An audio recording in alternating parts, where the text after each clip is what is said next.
Winds howling, deafeningly loud. Rains blasting the windows. Waves are crashing against the wall so hard, you fear the whole shaking building may be swept away at any second. This is the life of a lighthouse keeper, and as you'll soon see, these fears are entirely justified. From jaw-dropping frozen anomalies to colossal waves powerful enough to take down an entire lighthouse, and even one that disappeared without a trace along with its keeper, grab your life jacket and join me on a voyage through some of the most epic clashes between lighthouses and huge waves.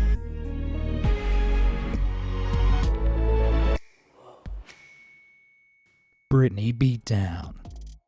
Lighthouses have been an essential tool for seafarers since ancient times, particularly during sea storms. Today, there are more than 18,000 lighthouses lighting up coastlines around the globe, illuminating a clear path for sailors past treacherous rocks, shoals, and reefs. But there's one place out there that has a lot more than others. Known worldwide as the Land of Lighthouses, the French coast of Brittany boasts 220 lighthouses dotted along its shores, and there's a great big reason for that. The waters off Brittany's coast are some of the most dangerous in all of Europe and witness frequent violent storms, strong currents, and oh yeah, huge waves. Some monster waves in the Brittany area seem too monstrous to be real, but as this 2015 shot of the Fer du Fort lighthouse shows, you've really gotta see it to believe it. Thankfully, these lighthouses, with their thick stress-resistant concrete and foundation pilings usually secured deep into the ground below, are built to last. This resistance is regularly put to the test on the French coast, as one of the most famous storm events to hit Brittany's lighthouses happened on December 21st, 1989, which saw 100 feet waves crashing up against La Jumet Lighthouse. The waves were so strong they ripped the front door off and even washed the furniture into the sea. The poor lighthouse keeper had to climb to the very top to await rescue. So yeah, scratch lighthouse keeper off of your dream job list, kids, unless you're truly partial to a bit of sheer terror from time to time. Fastnet Fury.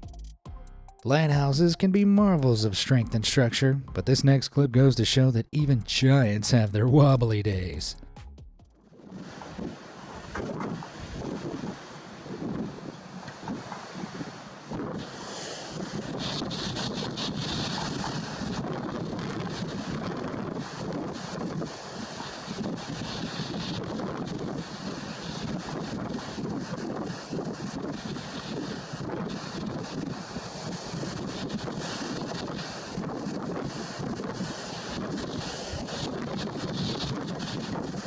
So what the heck is going on there? Well, I'll explain. And the answer is almost certainly not what you might think.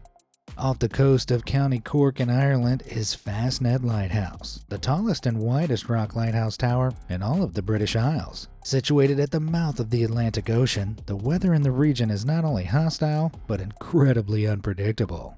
Don't believe me? In 1985, a 157-foot wave crashed against Fastnet, coming close to overtaking its 177-foot height thanks to the gale force winds that swept the area. In fact, it's these strong gusts that are causing Fastnet's shaky appearance, but not because they're actually causing the lighthouse to teeter on its foundations. Strong winds like these can cause camera lenses to vibrate, and this wobbling of the lens can create the illusion of shaking surroundings, which is exactly what we're seeing here. While this wobbling mirage wasn't quite a reflection of reality, Fastnet's scary and stormy past is certainly enough to give me nightmares. Surf spotting. For surfers, big waves mean big adventure, and our next lighthouse has a front row seat to some of the most jaw-dropping waves in the entire world. Built in 1903, the Nazaré Lighthouse overlooks Praia do Norte, and while it might look like a Portuguese paradise, it's actually known for being one of the most metal surfing spots on Earth. In 2020, professional German surfer Sebastian Steutner made history by riding the largest wave of any surfer right here in Nazaré. The wave was a staggering 86 feet high, dwarfing Nazaré's lighthouse squat little stature. The secret of Nazaré's giant waves lie off the coast in the form of a huge underwater canyon which acts as an accelerator for large swells coming in from storms in the Atlantic. Every year, hundreds of spectators gather at the lighthouse to get the very best view of some of the most jaw-dropping waves planet Earth has to offer. Amazing? Yes, but just looking at the size of those things gives me the heebie-jeebies. All I can say is that I hope these guys brought umbrellas, or a surfboard to float away on. Bishop Rock. Ever wondered what it would be like to be stranded in the middle of the ocean in a lonely tower while gigantic waves crash against the walls that separate you from the cold abyss of the ocean? No? Well, let me give you a hint.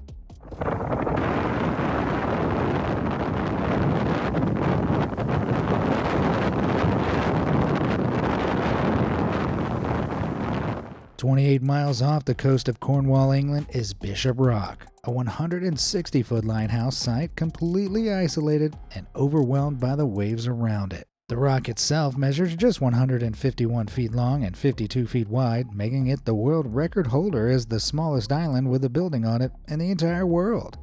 This particular POV shot was taken by Cornwall native Scott Tatchy.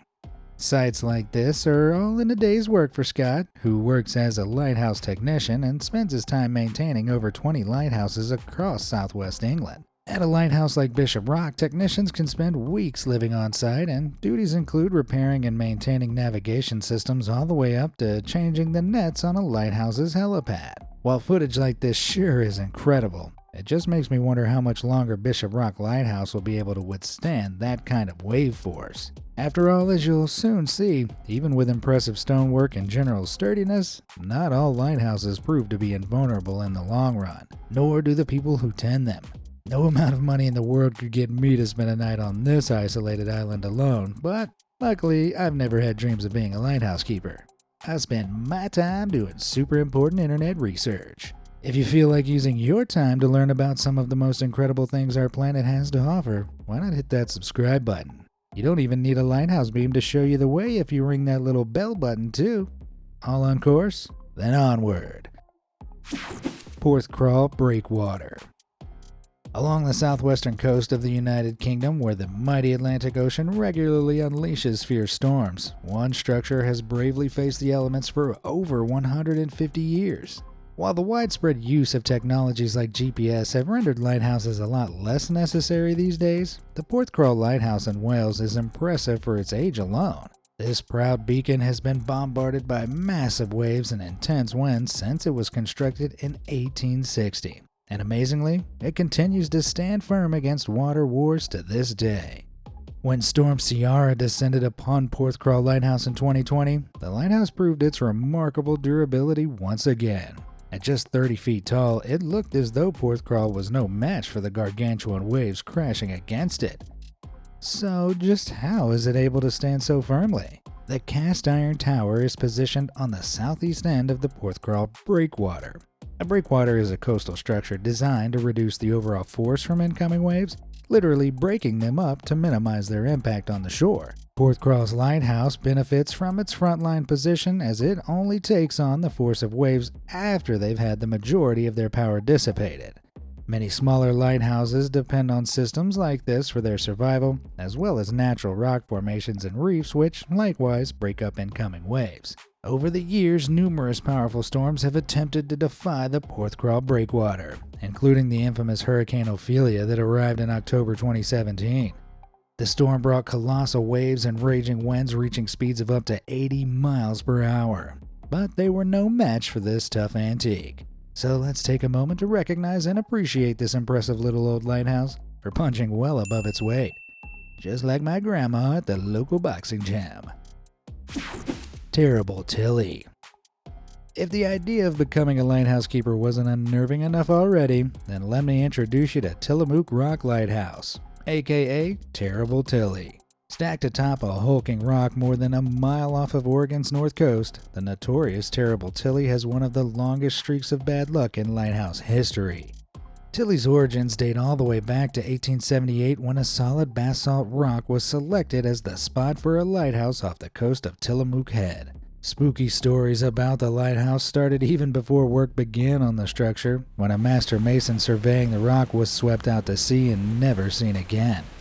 but construction still went ahead. The bad omens got even worse during construction in January 1880 when a savage storm sent forth a colossal current of waves. The waves carried in rocks from the seabed, which gave the early pieces of construction on the site a real beating, while the waves themselves swept away all the workmen's tools, leaving them stranded on the rock for 2 whole weeks. Despite the delay, construction of Tillamook Lighthouse was finally completed in January 1881, but it looked like the cursed rock wasn't done making trouble just yet. That very same month, a British ship called the Lupita was wrecked in a grueling storm near the lighthouse, with the ship's dog as the sole survivor. The conditions around Tillamook Rock were so harsh that lighthouse keepers assigned to it were given shorter shifts compared to that of most other lighthouses to minimize their risk of a serious accident. While Tilly and her keepers were able to stand firm against the raging sea for decades, in October 1934 she was caught in the middle of one of the worst Pacific storms on record. The storm saw Tilly's tower completely submerged in monstrous waves that ravaged Tilly's lantern room. While the lighthouse was repaired in 1935, frequent storms continued to bring waves in that would snuff out the light in the lantern room, and Tilly was eventually retired in 1957. Despite retiring more than 70 years ago, Terrible Tilly still comes face to face with waves even more terrible than her, like this one which dwarfed the 133-foot height of this isolated island. To this day, the craggy rock that Tilly is built on is surrounded by water so rough that boats can't dock there safely, and anyone wishing to visit has to take to the skies to get there. Although after those spooky stories, I can't say I'm inclined to fly over to Terrible Tilly on vacation. Are you? Waves of Whimsy. Extending out into the waters of the Atlantic Ocean, the Figueiras Lighthouse has stood alone on this isolated jetty since 1886. Located in the ancient Portuguese city of Porto, this coastline might look like a perfect picture postcard at first, but it definitely has a darker side. While it could easily be mistaken for a set straight out of a whimsical Wes Anderson movie, Figueiras Lighthouse is often the scene of some truly extreme weather. Porto has been the site of some absolutely insane storms throughout its history. In 2014, the coastal city was faced with a storm that sent giant waves crashing into and destroying cars. Not so picturesque now, huh? While Porto is where Figueiras Lighthouse calls home, the thought of being swept away by these waves is gearing me up for a long stay in Porto Pade. BRB. Genoa waterspouts. If you thought massive waves were the most terrifying natural phenomenon a lighthouse keeper has to face, think again.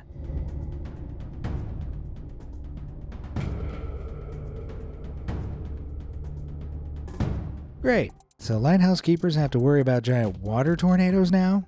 Well, kinda. Let me explain. The truly remarkable piece of architecture in the clip you just saw is the Lighthouse of Genoa, and it has watched over sailors journeying into Genoa, Italy since 1128. But it seems from the clip we just saw that the sea is sending in its finest forces to bring the old tower to the ground. Those apocalyptic-looking whirls captured as part of a mesmerizing time-lapse in November 2019 are a weather phenomenon known as waterspouts. Waterspouts are essentially whirling columns of air and water mist that behave similarly to tornadoes. These mini water tornadoes are often associated with severe thunderstorms and high sea winds, though despite their name, waterspouts don't spout from the seawater. Instead, waterspouts descend from the sky, formed by condensation in the clouds. Frequently, the descent of waterspouts over water results in a sort of whirlpool forming on the water's surface due to the intense column of rotating wind, with turbulent water spraying upwards into the spout. But these spectacular feats of nature aren't just visually intimidating. While they typically dissipate after 20 minutes or so, waterspouts have been known to be responsible for damaging large ships and even overturning boats, so they mean business in their short lifespans. Returning to the Lighthouse of Genoa, its whopping 249 feet height is sure to help in a face-off with waves crashing in from the ocean. But the lighthouse's proximity to the sky and these waterspouts is enough to make any lighthouse keeper shake in his boots, even if waterspouts do tend to dissipate the moment they hit land. I mean, even with that knowledge, would you stick around to make sure if a pair of those colossal sea tornadoes were heading right at your position atop a lighthouse? Sodas Point. While stormy skies are often a good hint that intense waves might be afoot, The most experienced lighthouse keepers know that even blue skies can mean big trouble. The largest natural harbor on Lake Ontario, Sodas Bay, may look like a quaint sunny spot, but don't be fooled.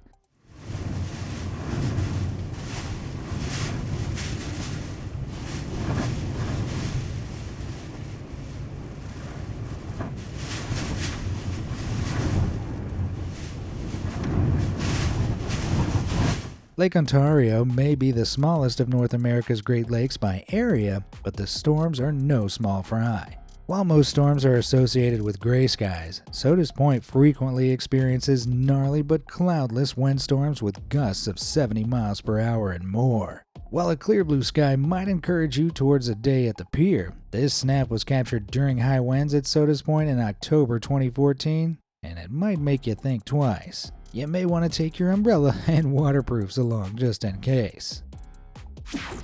Wood versus wave. Located 10 miles off the coast of Plymouth in the south of England is the Eddystone Reef.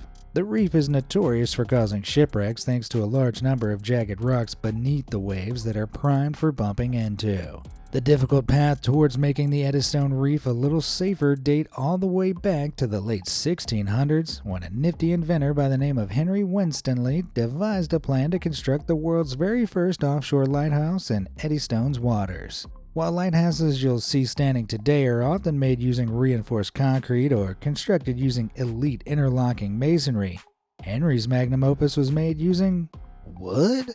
You might not believe it, but prior to the onset of the Industrial Revolution, most lighthouses were made using timber. But this, of course, came with its problems. At first, Henry's lighthouse was an overwhelming success. There were no wrecks for 2 years and little repair work had been necessary.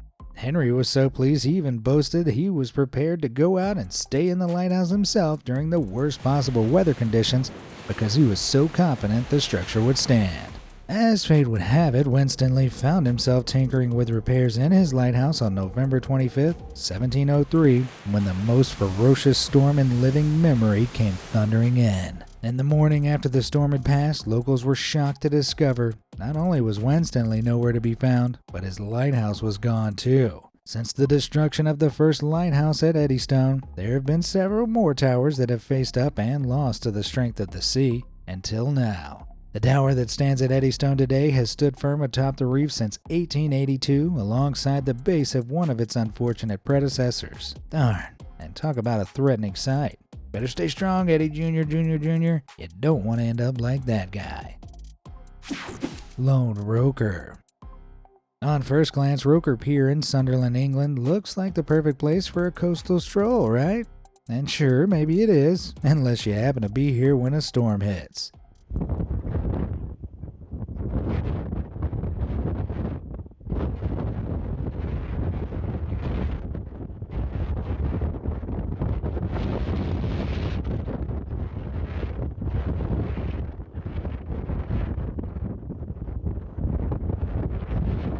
These unyielding waves were the result of Storm Arwen that blew through France, Ireland, and the UK in November 2021. While any mention of Arwen is likely to have your mind racing with visions of a certain elven maiden, Storm Arwen was certainly a surprise to Roker Pier. Much like Arwen's mighty water horses, Storm Arwen sent in otherworldly 100-mile-per-hour gusts of wind that whipped up some truly huge waves.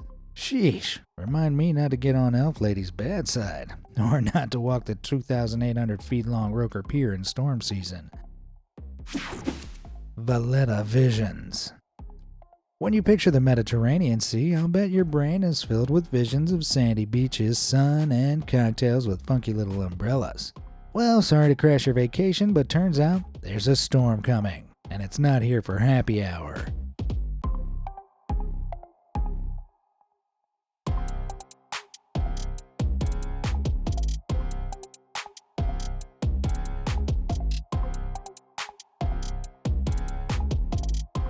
While Ricasoli Lighthouse in Valletta, Malta is used to sunning itself amid the rippling Med, in February 2019 it faced off against the worst storm the country had seen in almost 40 years. Winds of up to 85 miles per hour sent phantom-like waves, shot here in slow motion, rolling over the 30-foot lighthouse that continued to pump out its dim red beam. These ghostly waves, which looked as if they might reclaim the lighthouse back to the sea forever at any moment, serve as a solemn reminder of just how changeable Mother Nature can really be. Sunny one minute, spooky the next.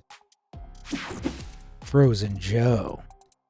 While most lighthouse and wave clashes eventually come to pass, this next coastside combat is enough to freeze even the most experienced lighthouse keeper in his tracks.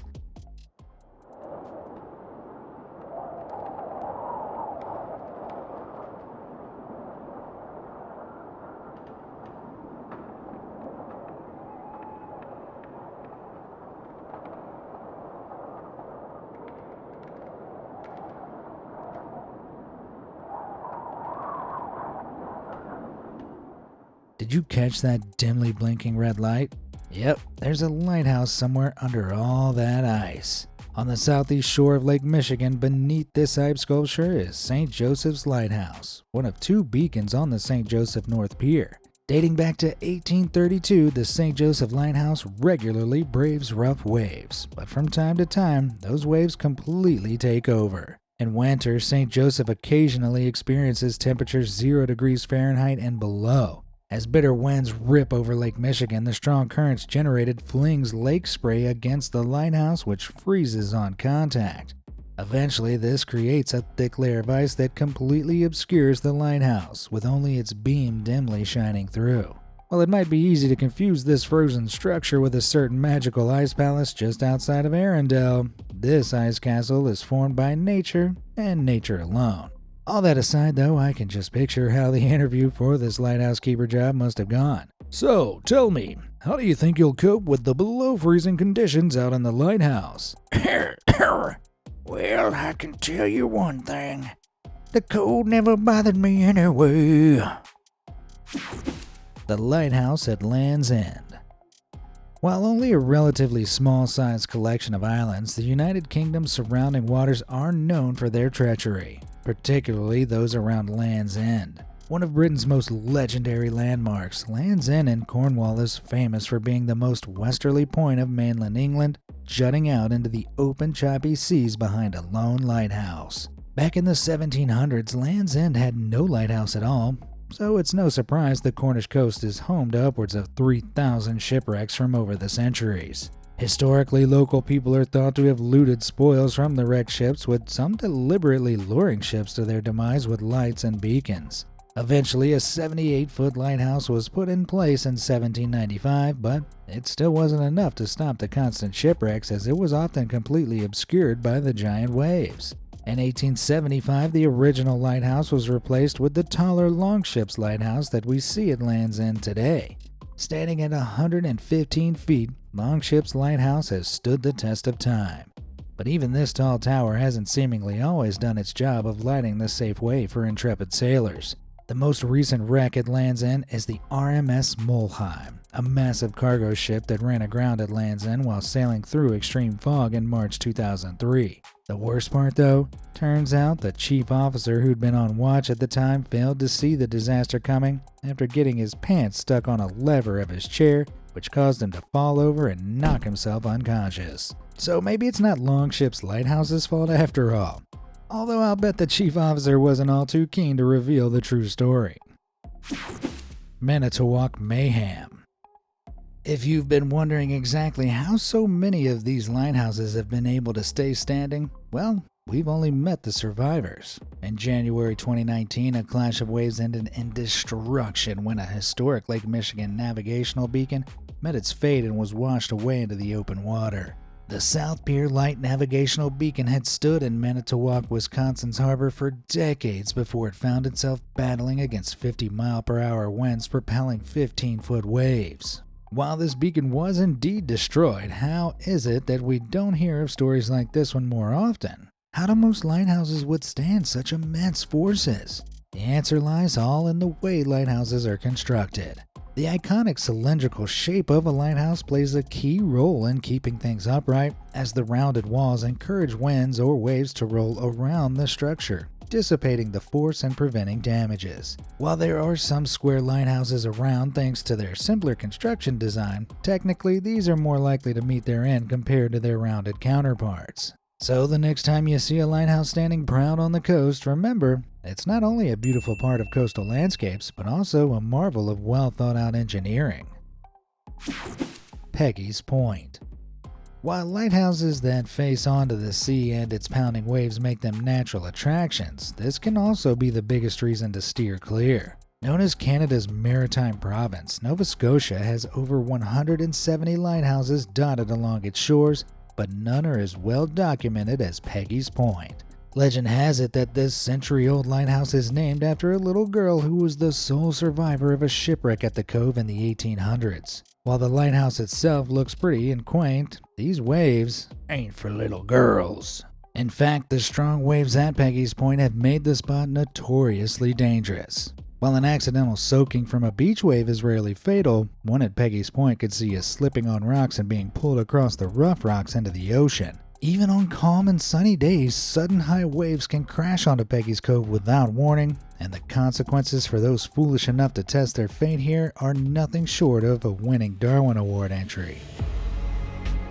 Which of these lighthouse wave encounters had you the most stressed? Do you know any lighthouse keepers with a story to tell? Let me know in the comments down below, and thanks for watching.